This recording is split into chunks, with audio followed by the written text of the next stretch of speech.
The first sound that broke the silence was the long, drawn-out creak of her porch boards beneath the weight of the wind. Out on the edge of the village, where the woods pressed close against the thinning fields, her little cabin stood like a forgotten relic from another time. Folks who passed through the valley rarely looked twice.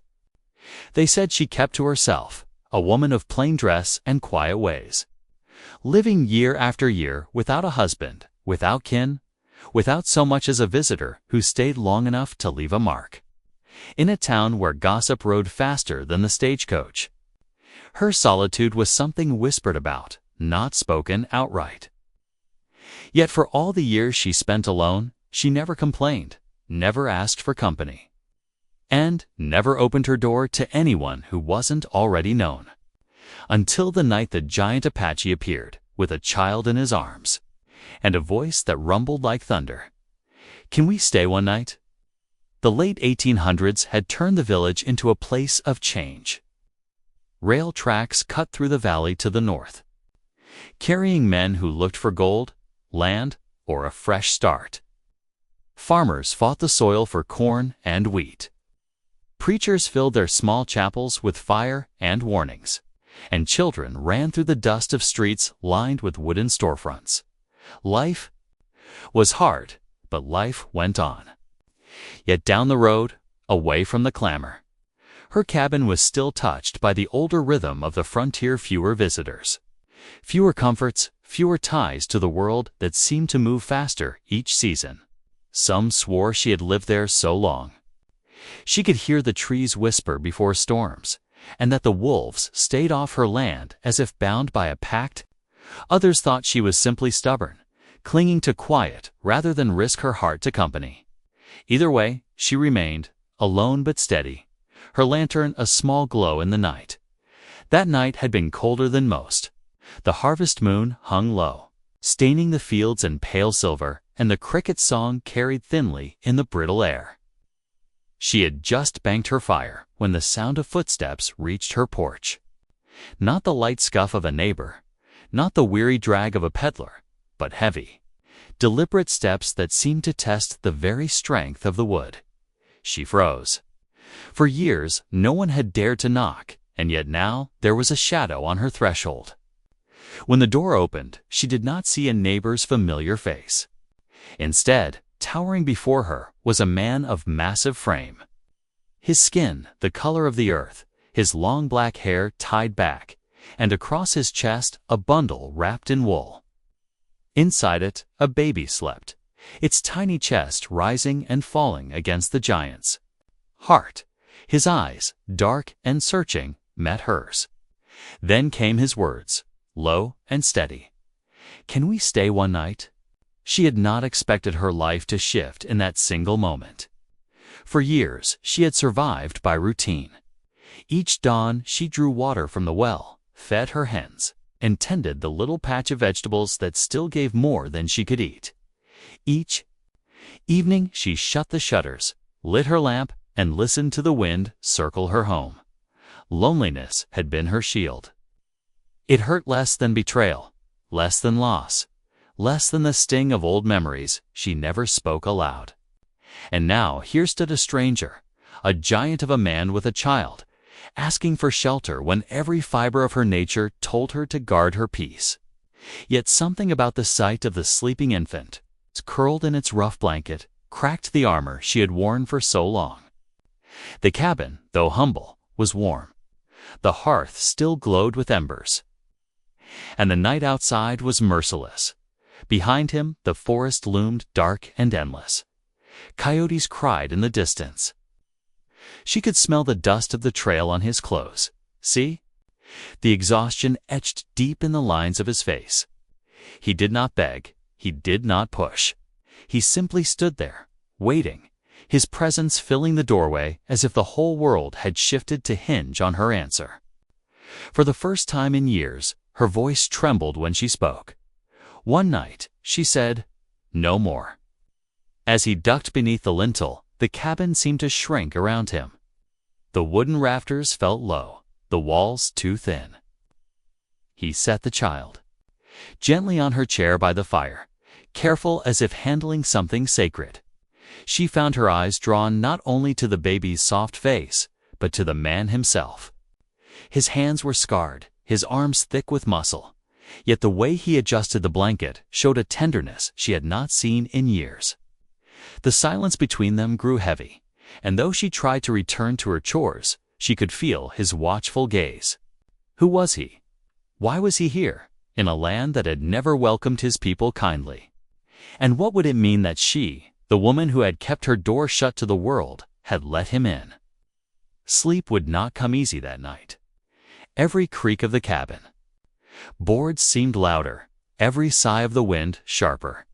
She lay awake on her narrow bed, listening to the even breathing of the child, the quiet rustle as the giant shifted by the hearth. Somewhere in her chest, old fears stirred. In her youth, she had learned what it was to lose, what it was to bury trust beneath layers of silence. Yet she also felt the stirrings of something else, a faint warmth, a dangerous curiosity. For the first time in years, she was not alone. The thought unsettled her more than it comforted her. When dawn broke, the first light spilling across the floorboards, she expected them to be gone. Travelers often left with the morning, carrying their stories with them, leaving only the echo of their presence. But as she stepped from her room, she found the man still there. Standing tall in the gray light, the child awake now and reaching small hands toward the flames. His deep voice rumbled again, this time softer. "Thank you," he said. "No more, no less." She nodded, though her heart thudded with questions unspoken. It should have ended their single night, a single kindness given and done. Yet as she looked upon him and the child, she felt the weight of choice pressing down. She had lived alone for years, safe in her silence, untouched by strangers or their troubles. But life had brought a giant Apache with a baby to her door. And in the quiet morning, she sensed the road ahead would not let her return so easily to solitude. Something about their arrival carried more than coincidence. It felt like the beginning of a story that had waited too long to unfold. And just as she wondered whether she should tell him to leave before the neighbors began to whisper, the sharp crack of a twig outside broke the fragile calm. The man's head turned, his body tense, his eyes narrowing toward the window. She felt her breath catch, her pulse quicken. Someone was out there. Watching the choice she had made was no longer simple. The sound of that twig snapping outside carried louder than it should have, like thunder in the still dawn. She froze near the doorway, her hand brushing the worn wood as if the cabin itself could shield her. The man didn't move right away, but his eyes darkened, sharp as a hawk's, fixed on the shadows beyond the window. The baby, restless now, whimpered against the quiet. He placed a heavy hand over the small bundle, steadying it, his wide frame blocking the child from view. She felt the prickle of unease crawl up her neck. She hadn't had visitors in years, and to have one now, followed by another unseen presence, seemed too much for the small, careful world she had built around herself. She wanted to speak, too. Ask who it might be, but her words caught before they reached her lips. The man raised a finger for silence, his expression unreadable. She had known fear in her life, fear of losing, fear of being left, fear of whispers from the village, but this was different. This was the kind of fear that carried weight, the kind that settled deep in the bones and told you the world outside your door was watching closer than you ever realized. Minutes passed. Or maybe just seconds, it was hard to tell. Then the footsteps came, faint at first, crunching over the frosted earth. Whoever it was moved slow, deliberate, as though testing how close they might come before being noticed. Her heart thudded hard enough she feared it might give her away. The giant's shoulders squared, every inch of him ready for whatever danger pressed near. And she realized with sudden clarity that she had welcomed not only a man and a baby into her cabin, but also whatever storm followed them here at last. The sound faded back into the woods.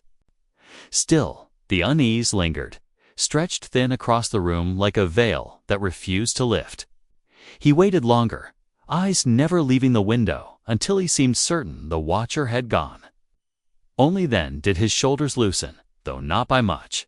She tried to speak again, her voice barely above a whisper. Who would be out there at this hour?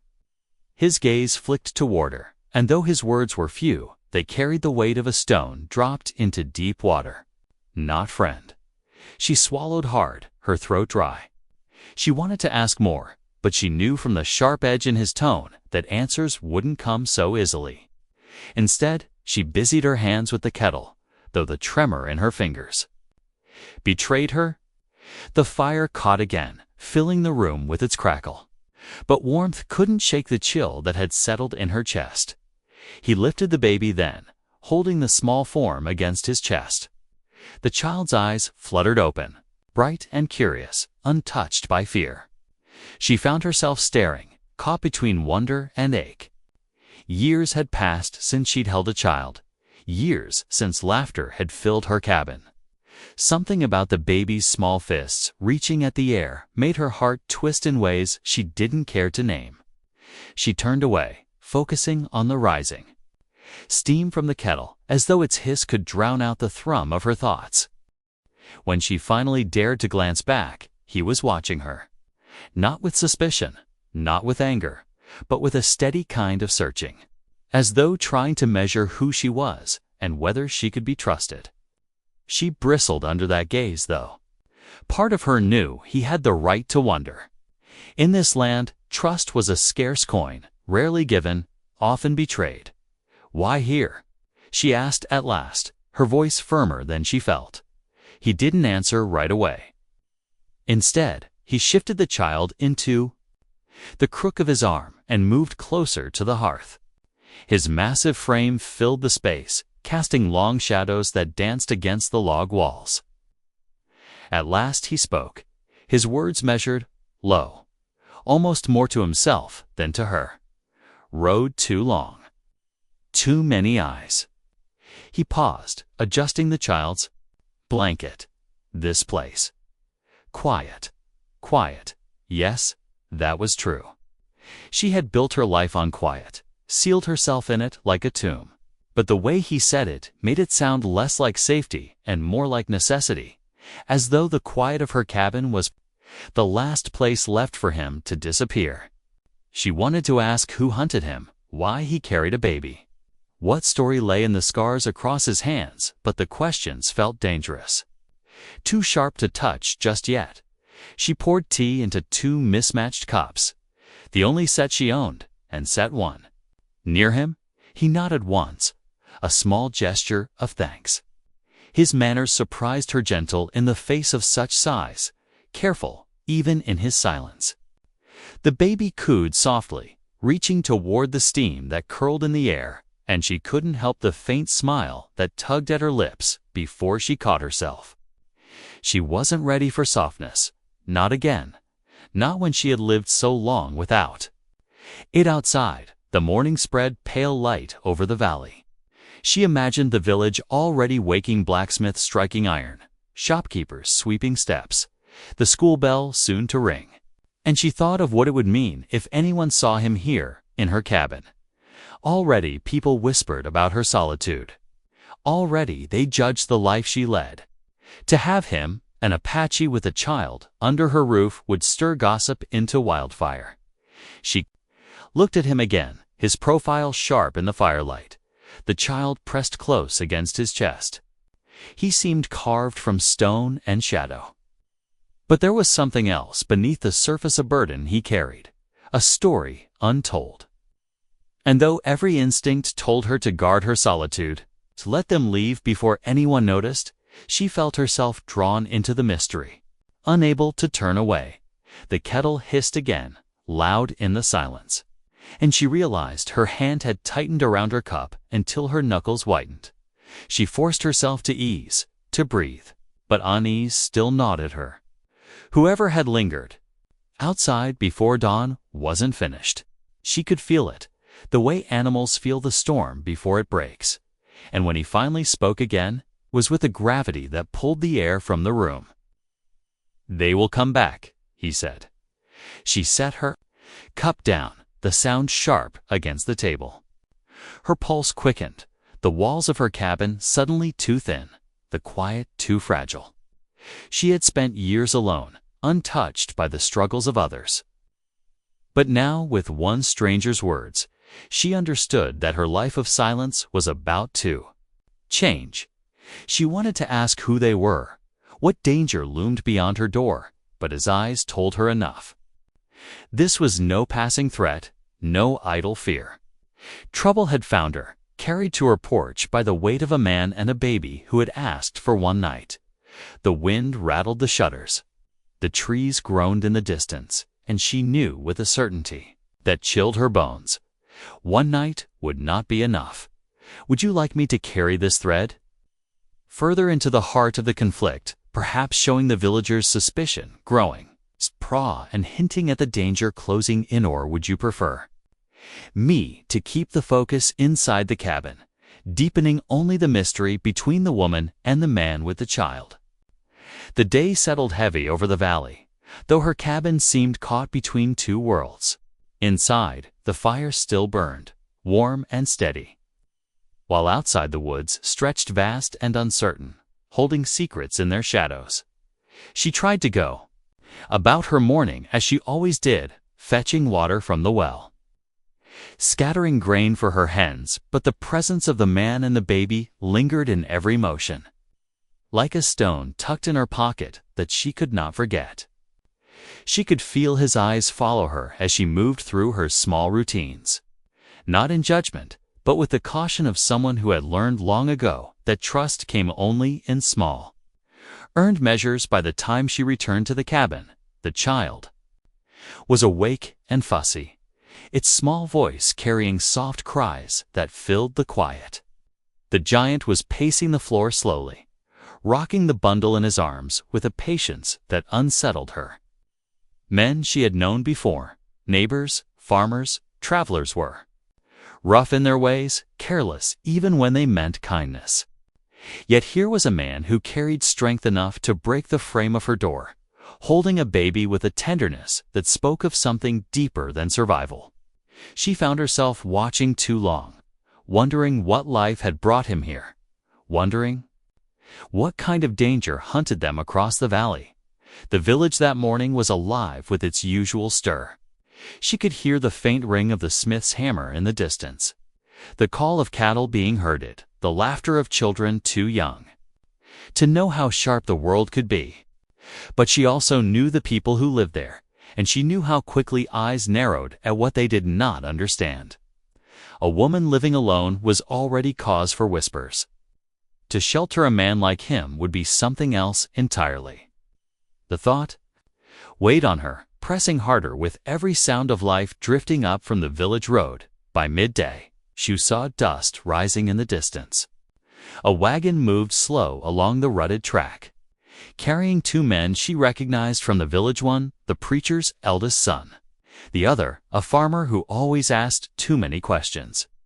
They weren't heading directly for her cabin, but the sight of them made her uneasy. She lingered at the window, her hand tightening on the sill. The man noticed her stiffness and came to stand behind her, his presence filling the space like a shadow. "They watch?" he asked. She hesitated, then nodded. "They always do." He didn't speak further, but the line of his jaw hardened, and she understood that he had lived a lifetime under watchful eyes. She thought of the stories she had heard in town, stories whispered by men who had never left the safety of their farms, about raids and wars, about people who had been driven from their lands. She had never known how much truth those tales held. But now, looking at him, she realized how little the people in the village truly understood. And yet, truth or not, suspicion was a seed that grew quickly once planted. The baby's cries drew her from the window. She took the small bundle, almost without thinking, surprised when he allowed it. The child's tiny hands clutched at her sleeve, soft and warm, and for a moment her world shifted. She hadn't held such innocence in years. The ache in her chest was sharp, but she did not set the baby down. She rocked slowly, her voice low, humming a tune she thought she had long forgotten. His eyes softened as he watched her, though his stance remained guarded, as though waiting for the next sound of footsteps outside. That night the unease thickened. He sat near the hearth, sharpening a knife with long, deliberate strokes, while she laid the baby in a small basket lined with cloth. Each scrape of steel on stone cut through the silence, and she could not tell if it comforted her or deepened her dread. When she finally asked about the one who had lingered outside at dawn, he answered only, "Hunters."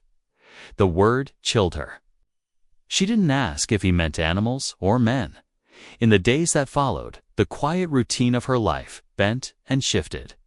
He stayed, though he moved like a man always ready to leave. His few belongings kept close, his eyes sharp to every sound beyond the cabin.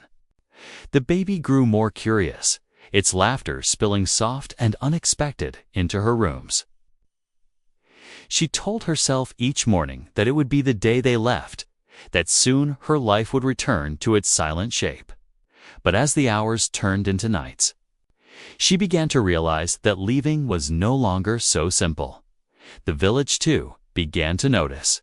She could feel it in the way the storekeeper's wife glanced at her when she walked in for flour, in the way conversations hushed when she stepped near. The preacher's son passed by her cabin twice in as many days, his eyes lingering too long. On her door, they knew something had changed. They just didn't know what. Yet and still, she asked nothing of him. He spoke little, but his silence was not empty. She caught fragments of word in a tongue she did not know, murmured softly to the child, a glance toward the horizon that seemed to measure more than distance. She wanted to know who he was fleeing from, what danger would follow them, why the baby clung to him with such trust. But every question felt like a door she was not ready to open.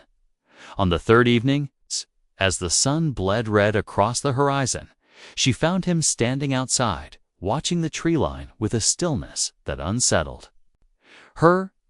She stepped onto the porch quietly, but he had already sensed her. "They are closer," said, his voice low. She looked into the woods, though all she saw were shifting shadows. Whose gaze never left the trees. Men who will not stop. Her breath caught. She wanted to press, to demand an answer, but his tone silenced her. Instead, she found herself thinking of the baby asleep inside, its soft breath steady against the cabin walls. Whoever hunted them would not stop. At the man alone, they would not spare a child. That night, sleep came to neither of them. She lay in her narrow bed, staring at the dark ceiling. Every sound outside sharpening her nerves, the cry of an owl, the snap of branches, the wind carrying scents she could not name. In the other room, she could hear him shifting now and then, his watch unbroken, the firelight flickering against the walls. She wondered how many nights he had kept such vigil, how long he had carried the burden of silence. The baby stirred near dawn, soft cries filling the air. She rose before she knew why, her hands moving almost of their own accord, lifting the child, pressing it close. The warmth of its small body seeped into her, the sound of its breath steadying her own. She felt his eyes on her, and when she looked up, she saw something unguarded flicker across his face. Not fear, not suspicion, but a kind of gratitude he did not voice. The moment did not last. A horse's distant whinny split the morning quiet, too close to be chance. He was on his feet in an instant, knife in hand, his shoulders taut as a bowstring. She clutched the child closer, her heart pounding. The sound came again, hooves on the road, steady and sure. Whoever they were coming. The tension wound tighter with each beat of her pulse. She had spent years building walls around her life, keeping the world at bay. But the world had found her now, carried in by a man and a baby. And she knew the storm pressing at her door would not pass quietly. The hooves drew nearer, pounding against the frozen earth until the sound filled the morning air like a drumbeat of warning. She stood in the center of her cabin, the baby held close, her breath shallow. The giant moved with a swiftness that startled her, sweeping to the window, his eyes narrowing as he caught sight of riders cresting the hill. He said nothing at first, but his stance told her enough. Whoever they were, they had not come in peace. The horses slowed as they approached the edge of the clearing, their breath visible in the sharp cold. She counted 3 men too she recognized from the village. One stranger whose long coat and polished boots marked him as someone with more authority than the others. They reined in their mounts just short of the porch, their eyes fixed on the cabin, and the silence between them seemed heavier than any words. Her heart thudded as she realized how this must look, a woman who had lived alone for years, now hiding a man and a baby behind her door. Already the village had whispered, and now suspicion had come riding straight to her threshold. The stranger on the tall horse leaned forward in his saddle, his voice carrying sharp across the frosted air. "Ma'am, we've had reports of someone passing through these parts. We're looking for him." She didn't answer, her mouth too dry, her thoughts tangled. The giant stood behind her, his presence filling the room, his eyes locked on the riders with a steady calm that belied the tension in his jaw. The baby stirred against her chest, its small whimper breaking the silence. She prayed the men outside hadn't heard, but the twitch in the stranger's expression told her otherwise. "Best if you let us in," the man continued, his tone smooth but edged. "We'd like to take a look around." She felt the weight of the decision press against her like a millstone. She opened the door. If she let them see, there would be no hiding. If she refused, their suspicion would only deepen. She glanced back at the giant. His eyes met hers, dark and unwavering, and she felt the unspoken plea in them. "Do not betray us." Her hand shook as she pressed it to the doorframe. "This is my home," she said, her voice low but firm. "No one enters unless I say so." The men shifted in their saddles, surprise flickering in their eyes.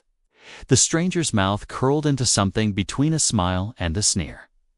"You've got spirit," he said, "but spirit won't keep trouble from your door." With that, he pulled his reins and turned his horse back toward the road. The other 2 followed, though not without casting long, lingering looks at the cabin. She stayed frozen until the sound of their hooves faded into the distance, and only then did she let out the breath she'd been holding. The giant moved from the window, his jaw tight. "They know," he said. She nodded, her stomach twisting. "They'll be back." From that day forward, the cabin no longer felt like the haven it once had. Each creak of the woods seemed sharper, each shadow heavier. The village was watching. She could feel it in the way eyes followed her when she walked into town for supplies, in the way whispers stirred like dry leaves behind her. The preacher's wife greeted her with a smile too thin. The storekeeper asked questions that pressed too deep.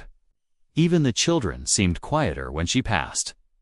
The weight of suspicion was a cloak she could not shake. The man rarely left the cabin now, though sometimes at night she would hear him move silently through the trees, his steps so light for one of such size. He returned before dawn, always watchful, always carrying the scent of the forest on his clothes. When she asked where he had gone, he answered only to listen. She didn't press him, though unease gnawed at her with each vague reply. The baby grew restless in those days, as though sensing the storm that pressed in from every side. She soothed it as best she could, her hands remembering old comforts she thought she had forgotten. Yet each time she held the child, she felt the danger sharpen. Whoever hunted them would not stop at suspicion. They would come, sooner or later, and the walls of her cabin would not hold forever. On the 7th night, she woke to a sound that froze her blood. Not the cry of an owl, not the groan of the wind, but the low murmur of voices just beyond the tree line. She crept to the window, her heart hammering. And there in the dark, she caught the faint glow of lanterns weaving between the trees. Men, moving slow, careful, circling like wolves. He was already awake, already armed, his knife glinting in the firelight. He motioned for silence, his eyes locked on hers. And in that look, she understood the truth she had tried not to face. The conflict was no longer just his. It was hers too, bound to her the moment she opened her door. The lanterns grew closer, their light flickering against the bark of the trees, until she could see the outlines of rifles carried across broad shoulders. Her breath caught. These were not cautious villagers, curious to confirm their suspicions. These were hunters. He moved to the door, his massive frame blocking the draft of cold air that slipped through the cracks. She clutched the baby, holding it so tightly she feared she might break it. The child whimpered, small and confused, and she pressed her cheek to its soft hair, whispering comforts as though words alone could shield it from the danger at there. The voices grew clearer, their tones low but sharp, the kind of talk that carried no mercy. She caught fragments reward. Apache, take the child, and her blood ran cold. She looked at him, searching his face for answers, but he gave none. Only his grip on the knife tightened. The firelight dancing across the blade. The footsteps slowed, circling, testing the cabin from every side. One shadow passed across the window, and she bit back a gasp, sinking lower to the floor with the baby cradled tight. He crouched near the hearth, his eyes fixed on the door. His whole body coiled like a spring.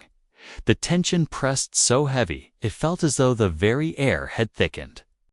She could hear her own heartbeat pounding in her ears, could feel the baby's small chest rising and falling against hers.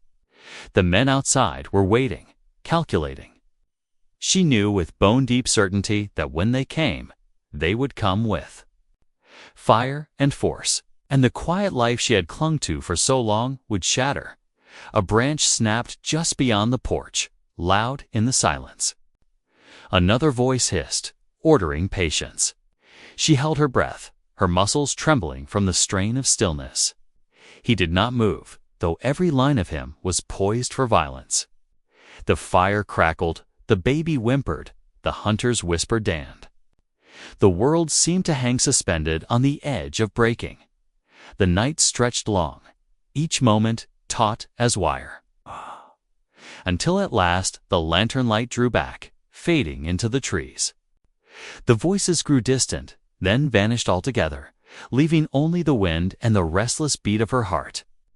She dared not move, dared not speak, until he finally rose from his crouch, his shoulders easing only slightly. "They wait," he said simply. She knew he was right. This was not over. They had not gone to give up the hunt. They had gone to plan. The days that followed bled into one another, each more strained than the last. She barely slept, barely ate, her every thought consumed by the knowledge that the hunters would return. The village's eyes grew sharper, their whispers louder, and she felt the noose tightening. Yet even as fear gnawed at her, another feeling stirred a fierce, protective will she had not known she still possessed. Whatever storm was coming, she would not hand over the child. She would not betray the man who had asked her for one night, and ended up binding her fate to his. The baby laughed once that week, a clear sound that cut through the gloom like sunlight. She wept quietly afterward, though she could not explain why. Perhaps it was because that small laugh reminded her of what was at stake, of what must be defended at all costs. And as the next night fell, the air heavy with the scent of pine and frost, she heard them again, the riders, returning. Only this time their voices carried louder, their footsteps heavier, their intent no longer cloaked in whispers. The night they came back, the air was brittle with frost and heavy with silence. as though the valley itself was holding its breath. Lanterns bobbed through the trees again, but this time there was no hesitation in the voices. The hunters were done circling. They had decided. She stood in her cabin, the baby pressed to her chest, her breath catching with every sound of boots, crunching against frozen earth. The giant moved to the door, knife in hand, his eyes dark and unflinching. For a moment she thought he might rush out, meet them head-on. But something in the set of his shoulders told her he was holding back for the child. The pounding came, sharp and demanding against the wood. A voice rang out, rough and certain. "We know he's inside. Hand him over and no harm comes to you." Her hands shook where they clutched the baby, but her voice came steadier than she expected.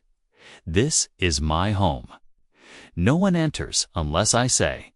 The silence that followed felt endless. Then laughter, cruel and low, drifted through the night. Another voice shouted, "You're protecting him. You'll regret that." He turned toward her, his gaze searching. In that look, she saw all the words he hadn't spoken how long he'd been hunted, how many doors had been closed to him, how trust was a rare gift. She also saw the weight of his fear, not for himself, but for the baby who clung to life in her arms. She realized then why he had knocked on her door that night, why he had chosen her cabin at the edge of the village. Not because it was hidden, not because it was convenient, but because something in him believed she might understand what it was to be alone, what it was to guard what little you had left. The hunters struck the door, shaking the frame. She backed away, the baby whimpering. He stood tall, his presence filling the room like a wall of stone. "Go to the back," he told her quietly. She hesitated, but his tone carried no room for argument. She moved toward the rear of the cabin, clutching the child, though her ears strained to catch every sound. The clash was sudden, wood splintered, the door buckling under the force of men who had come to take what was not theirs. He met them at the threshold, knife flashing in the firelight, his roar filling the small cabin with the weight of a storm breaking. She could not see clearly, but she heard the struggle, the thud of bodies, the crash of boots against the floor, the sharp cry of pain. She pressed her cheek to the baby's head, whispering words she didn't know she still carried, prayers half remembered from years long gone. The fight was brief, brutal. Then silence fell again, broken only by the ragged sound of his breathing. She stepped forward, her heart hammering, and saw the hunters retreating into the night, one limping, another clutching his arm. The stranger in the long coat stood just beyond the porch, his lantern held high, his eyes locked on the giant. For a long moment, the two men stared at each other across the threshold. Then the stranger spoke, his voice low. "This isn't over. There's a price on your head, and there are men who won't rest until it's paid." The giant did not answer, only stood in the doorway. Blood streaked across his arm, the knife steady in his grip. The stranger's gaze flicked once toward her, toward the baby in her arms, then back to him. At last he turned his horse, and the lantern light faded into the trees. The cabin seemed smaller in the aftermath, heavy with smoke and silence. She set the baby down gently, her hands trembling, then crossed to him. He swayed on his feet, exhaustion and pain etched deep in his face, but still he stood as though nothing could bend him. She touched his arm lightly, guiding him to the chair by the fire. For the first time, he did not resist. She cleaned the wound as best she could, her hands steady, though her chest still shook with fear. He watched her in silence, his dark eyes softening in a way that unsettled her more than the fight had. When she finished, he spoke, his voice low. "You did not turn me away." She met his gaze, her own voice quiet but firm. "I couldn't." For a long moment they sat in silence, the baby sleeping peacefully between them, the firelight dancing against the walls. The storm had passed, but the words of the stranger still hung heavy in the air. This wasn't over. The danger would return, as sure as the seasons turned. She knew it. And so did he. By morning, the village was alive with talk. She heard it in the way neighbors lingered longer in the store, in the way the preacher's wife looked at her with both pity and suspicion. The hunters had been seen leaving, wounded, humiliated. And though no one spoke it outright, the story was clear. The woman at the edge of the village had chosen her side. She could feel the weight of judgment in every glance, the sharp edge of gossip cutting through the air. But when she returned to her cabin, when she saw the giant tending the fire with the baby balanced carefully on his knee, she felt no regret. In the days that followed, he grew stronger. His silence softened, his words more frequent, though still few. He told her pieces of his story, never the whole. He spoke of betrayal, of a promise to protect the child, of men who would not rest until the promise was broken. She listened, though she did not press him. The details mattered less than the truth she already knew. He was hunted, and so long as he carried the child, danger would follow. She wondered often why he had chosen her cabin, why he had knocked, when so many would have turned him away. At last, one evening as the fire burned low, he answered the question she had not asked aloud. Because you know silence. Because you know what it is to be left. Her throat tightened, but she did not look away. For the first time in years, someone had seen her not as the woman alone at the edge of the village, but as something more. She had thought her solitude was her shield, her punishment, her fate. But now she realized it had prepared her for this moment, for this choice. When spring came, the hunters did not return. Whether they had given up or whether they waited for another chance, she did not know. The village still whispered, but whispers lost their sharpness with time. The woman who had lived alone was no longer alone, and though the sight of the giant and the child at her side stirred curiosity, no one dared press further. Life in the valley moved on, as it always did. Her cabin, once silent, now carried new sounds, the crackle of the fire mixed with the soft coos of the child, the steady rhythm of his low voice murmuring in another tongue, the laughter she thought she had forgotten how to hear. The shadows outside still stretched long, the woods still held secrets, but inside there was warmth, there was life. There was something she had long believed lost to her. She knew the danger was not gone. She knew the world outside their small clearing would always carry threats, would always remember debts and grudges. But she also knew that she would not face them as she once had known. One evening, as the sun sank low and painted the sky with fire, she stood on her porch, the baby in her arms, the giant at her side. The air was quiet, the valley bathed in gold. She thought of the years she had spent in silence, of the night he had knocked on her door, of the choice she had made to open it. And she realized that though danger might come again, she would never regret that moment. The world was wide and the road ahead uncertain. But for now, for this season, they were safe. And for the first time in years, she was not afraid of what tomorrow might bring.